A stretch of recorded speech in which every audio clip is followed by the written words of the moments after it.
Hair చాలా ఆయిలీగా అయిపోయింది. ఏం చేద్దామా అని ఆలోచిస్తుంటే సడన్‌గా నాకొక ఐడియా వచ్చిందనమాట. అదే ఒక హెయిర్ మాస్క్.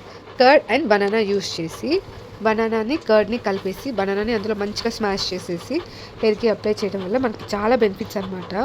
కర్డ్ వల్ల మనకి హెయిర్‌కి మంచి ప్రోటీన్ అందుతుంది. అండ్ బనానా వల్ల హెయిర్ అనేది మంచి సాఫ్ట్‌నెస్ వస్తుంది. అండ్ దీంట్లో ఆయిల్ అనేది కూడా మిక్స్ చేసుకోండి.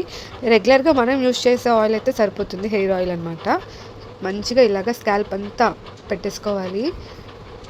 నేను చూపిస్తున్నా కదా! ఈ ప్రొసీజర్ ఫాలో అయితే మనకు ఎక్కువగా చిక్కు పడదనమాట.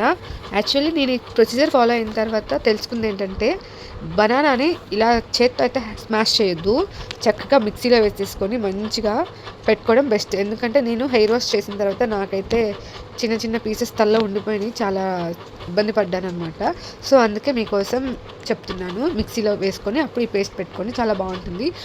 ఆఫ్టర్ హెయిర్ వాష్ అయితే హెయిర్ అయితే చాలా చాలా స్మూత్ అవుతుందనమాట. అండ్ హెయిర్ ఫాల్ ఉన్న వాళ్ళు కూడా ఇది ట్రై చేయొచ్చు. హెయిర్ ఫాల్ అనేది తగ్గుతుంది. ఒక 1 అవర్ ఉంచుకున్న తర్వాత హెయిర్ వాష్ చేయండి. చూపించా కదా! చెప్పాను కదా! ఇలాగా గడ్డి గడ్డిగా ఉండిపోయింది బనానా అనేది. అదే చక్కగా స్మూత్‌గా పేస్ట్ చేసుకుంటే హెయిర్ అనేది హెయిర్‌లో అనేది అది ఇరుక్కుపోదనమాట. ఇలా హెయిర్‌కి రెగ్యులర్‌గా హెయిర్ మాస్క్ అప్లై చేసుకోవడం వల్ల మన హెయిర్ ఫాల్ అనేది కంట్రోల్ అవుతుంది. నేచురల్ రెమెడీసే కాబట్టి ఎటువంటి సైడ్ ఎఫెక్ట్స్ ఉండవు.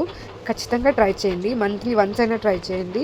హెయిర్ ఫాల్ ఖచ్చితంగా తగ్గుతుంది. నా వీడియోస్ మీకు నచ్చినట్లయితే please subscribe to my channel. Thank you so much.